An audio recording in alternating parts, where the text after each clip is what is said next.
Assalamualaikum warahmatullahi wabarakatuh. Allahumma sholli ala Muhammad wa ala ali Muhammad. Pemirsa Khilafah News yang dirahmati Allah. Alhamdulillah kita berjumpa kembali dengan program kesayangan kita yakni Kabar Petang. Kita akan membahas tema-tema terkini dengan narasumber yang terpercaya tentunya dari sudut pandang Islam. Inilah Kabar Petang selengkapnya.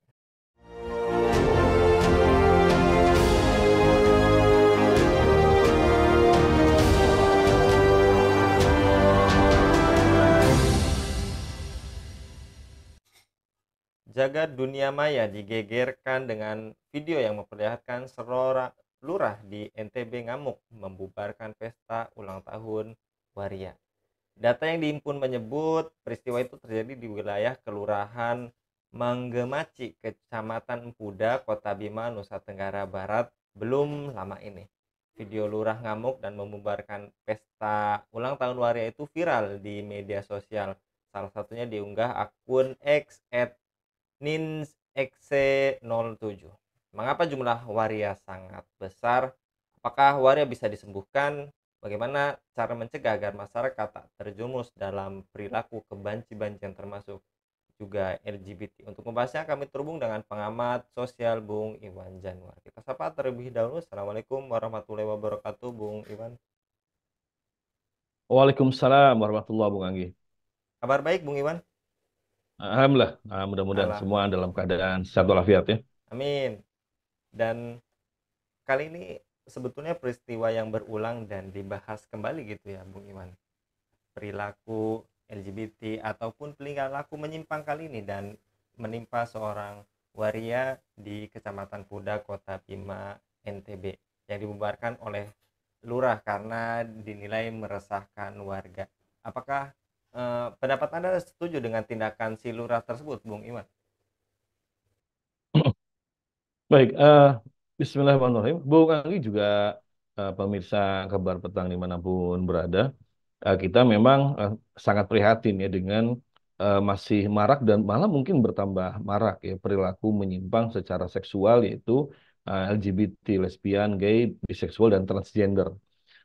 Kalau dilihat ini memang kelihatannya semakin bertambah kalau kita misalkan amati di beberapa platform media sosial itu banyak laki-laki yang secara gestur tubuhnya ya berjoget segala macam yang menunjukkan bahasa-bahasa mereka itu memang laki-laki tapi bergaya perempuan dan kemudian menjadi semacam sebuah bisa jadi itu tren ya tren suatu yang dianggap tren kemudian juga akhirnya ada normalisasi dianggap yang biasa normal diterima dan kemudian berikutnya yang kita khawatirkan ini menjadi kemudian profesi begitu ya apa profesinya macam-macam bisa menjadi entertainer kemudian juga bahkan bisa menjadi dalam dunia prostitusi.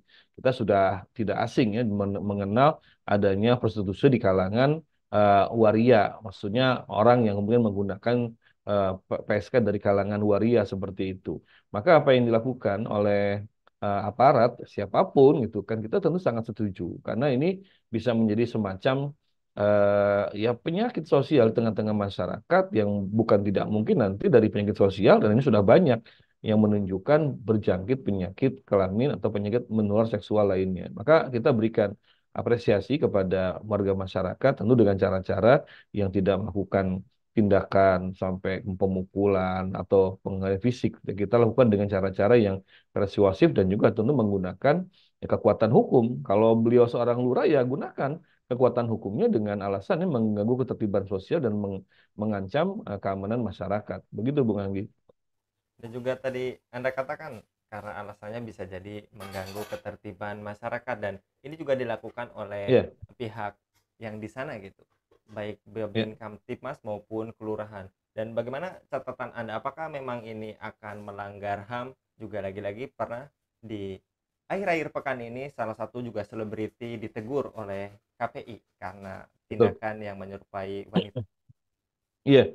Eh, HAM ini kan sesuatu yang datang dari sudut pandang ya, angle atau perspektif masyarakat tertentu, bukan sesuatu yang universal. Jadi kalau dikatakan bahwa HAM itu sesuatu yang gebiah uyah, kalau kata orang Jawa bilang, yang harus diterima secara begitu saja, taken for granted, itu keliru. HAM itu punya sudut pandang dan datang dari masyarakat Barat yang memang mereka kemudian sangat mendewa-dewakan liberalisme, kebebasan, terutama dalam kebebasan kepribadian, freedom for one. Nah, di dalamnya ada freedom for seksual, kebebasan mengekspresikan seksualitas mereka, apakah perzinahan, kemudian tari-tarian erotis ya, yang seronok, atau juga termasuk adalah melakukan penyimpangan seksual LGBT yang mereka anggap ini sebagai bagian dari ekspresi kebebasan seksual dalam masyarakat liberal yang dipayungi dengan hukum demokrasi. Jadi kalau kemudian HAM dijadikan sebagai tameng, sebagai hukum, kita harus menolak karena HAM ini sesuatu yang tidak universal.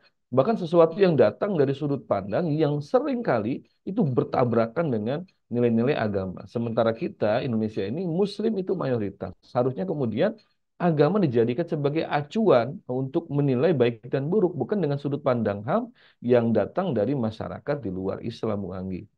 Begitu. Baik, dan juga banyak yang berstatement kalau waria atau LGBT bukanlah penyakit maupun ini merupakan penyimpangan norma dari fitrah manusia. Dan apakah memang ini bisa disembuhkan dan bagaimana cara mengobatinya, Bung Iman? Ya kembali, memang pandangan tentang LGBT ini juga apakah penyakit ya ataukah bukan? Ini pandangan memang juga sangat subjektif ya. Misalkan di Amerika Serikat sebelum tahun 73, Asosiasi Psikiater di sana itu menyatakan LGBT, gay itu atau homoseksual itu penyakit ya. Termasuk ke dalam yang namanya patologi dalam kejiwaan seperti itu. Tapi setelah tahun 73 American Psychiatric Association atau yang disingkat dengan apa itu mereka mencabut homoseksual sebagai bagian dari patologi atau penyakit kejiwaan. Nah, memang sangat subjektif seperti itu. Padahal kalau diperhatikan kemudian, maaf sebelum itu mereka memunculkan teori yang namanya G itu faktor genetis, homoseksual faktor DNA, hereditas dan sebagainya. Nah, faktanya itu dibantah oleh para pakar biologi molekuler, pakar DNA yang kemudian mereka menemukan fakta tidak ada satupun data fakta yang menunjukkan bahwa homoseksual itu dibawa secara genetis atau terjadi karena sebuah penyakit. Kalau dikatakan penyakit kan kayak penyakit misalnya penyakit liver atau penyakit yang disebabkan oleh virus ya seperti polio, seperti misalkan kemarin COVID-19 seperti itu. Faktanya bahwa homoseksual termasuk waria, gays ya, gay, lesbian itu bukan sesuatu yang datang karena penyakit yang dikatakan apakah seperti kanker karena pertumbuhan sel yang tidak wajar atau karena faktor virus atau bakteri itu sama sekali tidak ada. Jadi ini memang merupakan sebuah gaya hidup lifestyle yang datang dari pandangan masyarakat yang menyatakan bahwa warga punya kebebasan di dalam mengekspresikan seksualitas mereka. Jadi ini pilihan gaya hidup. Maka tidak heran di Barat itu bukan cuma muncul waria ya atau transgender ya, muncul juga gay, lesbian, termasuk juga ya nauzubillah hubungan intim dengan binatang itu juga dengan mayat itu dilakukan. Dan sebagai negara itu memberikan perlindungan dengan alasan ini merupakan bagian dari human rights ya dan juga ini hal yang bukan dikategorikan sebagai penyakit. Nah, kalau kita kembalikan secara fitrahnya manusia, ini jelas satu penyakit jiwa. Dalam arti kata jiwa yang sakit bukan gila ya, tapi karena memang memiliki pemikiran yang keliru ya, sesat pemikirannya. Karena secara fitrah saja kita bisa lihat manusia itu kan cuman laki-laki perempuan dari uh, kelaminnya, organ reproduksinya, karakternya itu cuma dua laki-laki dengan perempuan. Nah sekarang kalau waria ditempatkan di mana? Secara organ reproduksi mereka tidak bisa diidentifikasi sebagai golongan yang ketiga, ya. Karena kelaminnya jelas, kalau dia laki-laki dia punya apa? Punya testis, kemudian kalau dia perempuan dia punya rahim, dia punya vagina seperti itu. Jadi nggak logis secara fitrah manusiawi aja nggak mungkin. Apalagi secara pandangan agama itu bertentangan dengan hukum-hukum agama dan hukumnya haram seorang laki-laki yang menyerupai wanita atau wanita menyerupai laki-laki. Apakah bisa disembuhkan? Sesuatu yang merupakan pelanggaran agama, hukum agama yang disebut sebagai dosa itu bisa dikembalikan kepada fitrahnya manusia dengan cara apa? Taubat.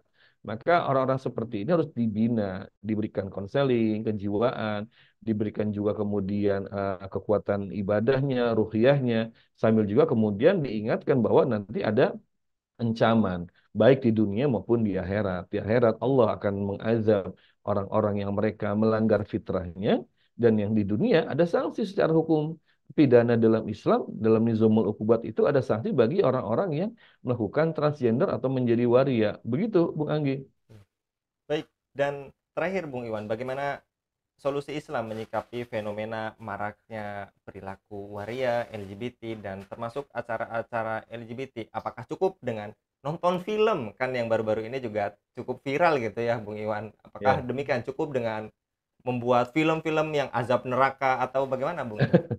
Iya, ya eh, secara secara praktis ya kondisi sekarang, memang harus ada edukasi terhadap kaum waria atau homoseksual, edukasi yang itu tentu harus rohnya harus Islam. Diedukasi mereka diberikan konseling, dibimbing, diarahkan kembali pada fitrahnya begitu ya. Lalu yang kedua, memang harus ada kekuatan regulasi. Bagaimanapun ada regulasi yang mengatur hukum secara kesehatan dan secara kemudian pidana secara kesehatan, maka kemudian mereka yang sudah menjadi homoseksual ini atau termasuk waria itu harus kemudian diberikan ya perawatan ya kalau mereka sakit disembuhkan secara fisiknya kan mungkin ada banyak penyakit kelamin dan secara hukum pidana ada ancaman yang harus diberikan kepada mereka kalau mengulangi lagi tindakan dan perbuatannya.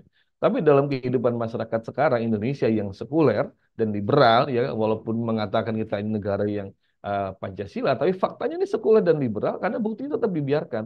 Makanya keberadaan kelompok-kelompok LGBT ini sulit untuk kemudian dihilangkan, ditaubatkan itu sulit karena memang dilindungi secara sosial. Ada kelompok-kelompok yang mengadvokasi, ada juga politis yang mengadvokasi, ada kemudian juga hukum yang ambigu yang tidak memberikan kejelasan status mereka ini bagaimana, bersalah atau tidak. Maka nggak mungkin dalam kondisi sekarang itu dilakukan. Secara total atau secara kemudian sempurna itu hanya bisa diberikan di dalam hukum yang berlandaskan pada syariat Islam.